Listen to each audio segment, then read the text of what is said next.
Selamat datang di Beetle Channel, semoga kita bahagia. Jangan lupa subscribe, like, komen dan share agar channel ini semakin berkembang. Terima kasih. Novel Kemenangan Dalam Hidup, Bab 2353-2355. Jasper tidak buru-buru menjawab melainkan terus bertanya, tidak mungkin. Anda telah berkecimpung dalam bisnis ini selama bertahun-tahun, dan bahkan ada pembuat onar yang tidak dapat Anda tangani. Blok menghela nafas pasrah sebelum memberitahu Jasper apa yang terjadi. Saat memimpin pelatihan rekrutan, Blok dapat menggunakan ancaman dan umpan untuk mencapai tujuannya jika dia bertemu dengan anggota yang tidak patuh. Namun, dia tahu bahwa yang dia sebutkan hari ini sangat berbakat dan tidak direkrut sama sekali. Karena itu, orang-orang yang terampil itu tidak akan memperhatikan mereka. Tidak ada gunanya Blok menghukum mereka dengan keras juga karena dia mungkin melumpuhkan talenta muda karena hukuman fisik yang berlebihan. Jasper mengerti setelah mendengar ini dan mengangguk sesuai. Oke, aku akan membantumu. Selama Anda tidak merasa malu dengan seorang pemula yang baru saja berlatih selama beberapa hari. Jasper jelas bersikap rendah hati. Julian kemudian berjalan sambil tersenyum. Jangan dengarkan apa yang dikatakan Jasper. Meskipun dia baru berlatih selama 3 hari, penglihatan dinamis Jasper setidaknya sebanding dengan saya setelah saya mengujinya. Dia memiliki bakat yang sangat tinggi. Blok juga tumbuh dengan senjata dan peluru, jadi dia tahu apa artinya ini. Apa yang disebut visi dinamis dapat dengan mudah dipahami sebagai kemampuan untuk mencapai target yang bergerak. Kemampuan ini sangat penting dalam pertempuran yang sebenarnya karena musuh tidak akan diam begitu saja dan membiarkan Anda menembak mereka. Julian juga paham Jasper bisa mempelajari semua skill bertarung hanya dalam beberapa hari. Namun, setelah dia menemukan karunia penglihatan alami Jasper, fokus latihannya berubah. Jika mereka tidak kekurangan waktu, Julian yakin dia bisa melatih Jasper menjadi penembak jitu yang berkualitas dalam waktu sekitar 1 bulan. Blok tahu bahwa Julian juga seorang tentara, dan dia tidak akan berbohong, jadi dia segera memanggil tentara yang tidak patuh itu. Kemarilah, berdiri tegak, berjejer. Blok meniup peluitnya, dan orang-orang ini dengan enggan memasuki barisan dan berdiri di baris pertama. Aku memintamu untuk berlatih dengan benar tetapi kamu tidak mau mendengarkanku, jadi hari ini aku akan memberitahumu apa artinya ketika aku mengatakan kamu selalu seseorang yang lebih baik darimu. Setelah Blok selesai berbicara, dia menunjuk ke arah Jasper dan berkata, ini penantang hari ini. Dia baru saja mengikuti pelatihan 3 hari yang lalu dan belum pernah menyentuh senjata api sebelumnya. Kamu tidak berpikir aku memiliki kualifikasi untuk mengajarimu, kan? Jika ada di antara Anda yang mengalahkannya di sesi pemotretan berikutnya, saya akan menyetujui semua yang Anda minta. Tidak peduli apa itu, pemuda yang memimpin kelompok pembuat onar itu bernama Robinson. Mendengar hal tersebut, ia langsung mengambil inisiatif untuk melangkah maju. Semua orang mendengar apa yang kamu katakan. Kamu tidak bisa menarik kembali kata-katamu. Teriak Robinson. Tentu saja, aku tidak akan kembali pada kata-kataku. Semua orang bisa bersaksi untuk Anda. Blok merespons. Oke, hitung aku dulu. Robinson melangkah maju dan berdiri di posisi yang sama dengan Jasper. Itu normal untuk mengadakan kompetisi menembak target karena itu adalah bagian dari latihan harian. Namun, Blok memiliki niat egois. Dengan banyaknya rekrutan yang menonton, dia tidak ingin Jasper kalah. Oleh karena itu, Blok dengan egois mengganti banyak target statis dengan target bergerak. Aturan kompetisinya sangat sederhana. Total ada 10 set target dan skor tertinggi adalah 100. Setelah pertandingan selesai, pemenang akan ditentukan berdasarkan skor. 3, 2, 1, ayo. Blok meniup peluitnya lagi dan kedua pria itu mengangkat senjata dan mulai menembak. Pada awalnya, Jasper dan Robinson pada dasarnya setara, dan Robinson tampak sangat percaya diri. Namun, Setelah 3 set target pertama terlewati, Robinson panik karena target di bidang penglihatannya mulai bergerak dengan sendirinya. Ini adalah bidang keahlian Jasper, dan dia dengan mudah menyelesaikan semua pengambilan gambar.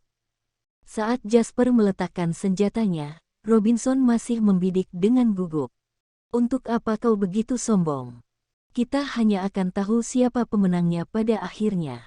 Robinson mendengus dan dengan enggan menyelesaikan penembakan ke sasaran yang bergerak. Blok kemudian memanggil seseorang untuk menghitung skor mereka masing-masing. "Saya akan mengumumkan hasilnya sekarang." Robinson memiliki skor total 92. Robinson sangat percaya diri setelah mendengar kata-katanya karena itu berarti hanya 4 dari 10 target yang tidak mendapatkan skor penuh. Total skor Jasper adalah 99. Mendengar hal tersebut, Robinson kaget saat Blok mengambil kesempatan untuk memberinya pelajaran yang bagus. Di sisi lain, Jasper senang melihat para pembuat onar mengaku kalah. Setengah jam kemudian, Blok pergi ke Jasper dengan sebuah kotak kecil. "Apa ini?" Jasper membuka kotak itu dan melihat pistol putih murni tergeletak di dalamnya. "Desainnya terlihat halus dan sangat elegan. Apa kamu yakin ini bukan untuk wanita?" Blok mengangguk berulang kali. "Kamu sudah menebaknya. Ini untuk wanita, tapi tidak lebih buruk dari senjata biasa." Blok memberitahu Jasper bahwa pistol itu telah digunakan oleh beberapa agen wanita sebelum masuk ke dalam koleksinya. Alasan mengapa Blok mengeluarkannya adalah karena menurutnya pistol itu cocok untuk Jasper. "Aku tidak mencoba menyinggungmu, tapi kamu berbeda dari kami, kamu adalah bos. Orang-orang mungkin mengira Anda seorang teroris jika Anda keluar ke jalanan dengan senjata di siang hari." Julian setuju dengan kata-kata Blok. "Jasper, saya pikir dia ada benarnya. Jika kamu tidak menginginkan senjata ini, aku harus membuat beberapa senjata pertahanan diri untukmu." Sejak Julian mengatakan ini, Jasper tidak segan lagi. "Baiklah kalau begitu, aku akan mengambilnya dan menggunakannya untuk pertahanan diri." Waktu berlalu, dan itu sudah hari keempat dalam sekejap mata. Pada hari itu, Jasper menerima telepon dari Celine. "Aku akan pergi ke Bardot untuk menghadiri pernikahan Akbar. Akankah kita memiliki kesempatan untuk bertemu?" Jasper tersenyum ketika mendengar itu, tapi dia tidak menjawab pertanyaannya. "Bagaimana Anda tahu bahwa saya baru saja mendapat undangan dari Presiden Murik?" Jasper bertanya sambil tersenyum. "Dengan keahlianmu, bukan kejutan bagimu untuk mendapat undangan. Saya hanya ingin tahu apakah Anda akan hadir. Selain itu, Anda tidak pernah menyukai tempat ramai." Celine jelas mengenal Jasper dengan sangat baik. Namun, dia tidak tahu cerita lengkapnya.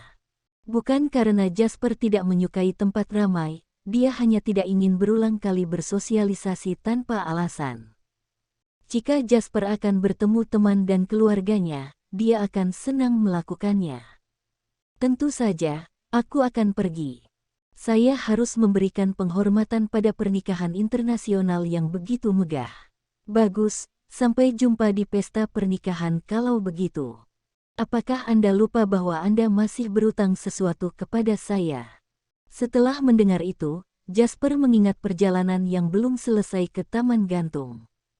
"Tidak masalah, selama kamu bebas, aku akan membawamu ke sana setelah pernikahan selesai." Keduanya mengobrol sebentar sebelum menutup telepon, dan saat itu, Presiden Murik datang.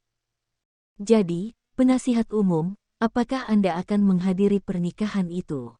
Presiden Murik baru menyerahkan undangan kepada Jasper 10 menit yang lalu, dan dia harus kembali bekerja segera setelah menerima telepon, tetapi dia belum menerima jawaban dari Jasper. "Tentu saja, aku akan pergi," jawab Jasper. "Kamu memang harus melakukannya karena kudengar putra kedua keluarga Kurt, Kimbra Kurt, akan ada di sana. Menurut pendapat saya, Anda tidak dapat melewatkannya." Setelah mendengar nama Kimbra Kurt, Jasper teringat saat pertama kali bertemu dengan keluarga Kurt. Pada saat itu, dia telah melalui banyak hal dengan Julian untuk mengungkap kebenaran perebutan kekuasaan keluarga Kurt. Sejak saat itu, Jasper memutuskan untuk menyelidiki masalah tersebut. Jika dia bisa menemukan cara untuk menyelesaikannya, kerjasamanya dengan keluarga Kurt di masa depan akan diberikan. Siapa yang tahu bahwa Bella tiba-tiba muncul entah dari mana dan membuatnya lengah. Jasper menghela napas. Benar, karena keluarga Kurt akan muncul, aku harus melakukan hal yang sama. Setelah itu, Murik kembali ke posnya, sedangkan Jasper kembali ke kamar hotelnya. Kira-kira setengah jam kemudian, Julian mengetuk pintu. Masuk, Julian masuk untuk memberi Jasper sedikit informasi orang dalam. Jasper, ini semua informasi yang kamu minta. Jika ini tidak cukup detail, saya khawatir saya harus pergi ke Bardot untuk menyelidikinya. Julian berusaha mengatakan bahwa dia telah mencoba yang terbaik, tetapi Jasper tidak pernah meragukan pekerjaannya. Dia dengan cepat duduk dan dengan hati-hati membaca informasi satu persatu. Dalam masyarakat saat ini, tidak memiliki laporan intelijen akan seperti ayam tanpa kepala. Jika sesuatu terjadi, dia bahkan mungkin tidak tahu penyebab kejatuhannya. Setelah meninjau semuanya, Jasper menemukan banyak penemuan baru. Hal pertama yang mengejutkan Jasper adalah bahwa tentara bayaran Serigala Langit telah bergabung dengan keluarga Rothschild. Dia berpikir bahwa Skywolves Mercenaries selalu mengikuti perintah Bella. Di akhir pertemuan tempo hari, jika bukan karena tentara bayaran Serigala Langit yang melindungi Bella, Jasper akan menyingkirkan momok itu. Oleh karena itu, berita yang dia lihat hari ini tidak terduga. Mengapa berita ini diulang? Apakah benar-benar tidak ada yang terjadi di antara mereka lagi? Jasper berpikir sendiri. Informasi lainnya membantu Jasper mempelajari lebih lanjut tentang tuan rumah pernikahan. Pengantin prianya adalah Warwick Elvis, dan dia berasal dari keluarga Elvis yang tak ada duanya dari Bardot. Dia juga presiden termuda dari perusahaan kimia di bawah keluarga Elvis. Pengantin wanita yang akan dinikahi Warwick adalah Elibeta, anggota keluarga kerajaan Inggris Raya. Meskipun dia tidak berhubungan langsung dengan keluarga kerajaan, dia masih memegang posisi penting di Inggris Raya.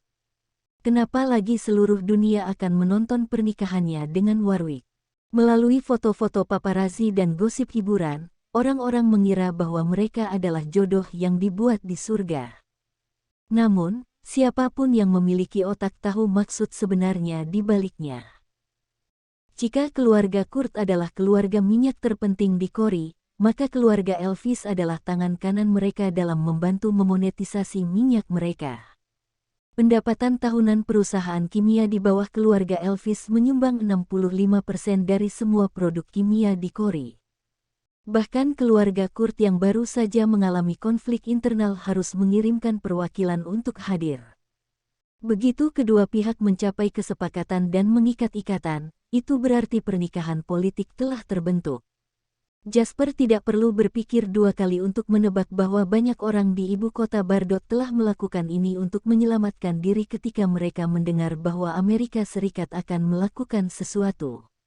Bersambung, terima kasih telah menyaksikan dan terima kasih telah mendukung channel ini.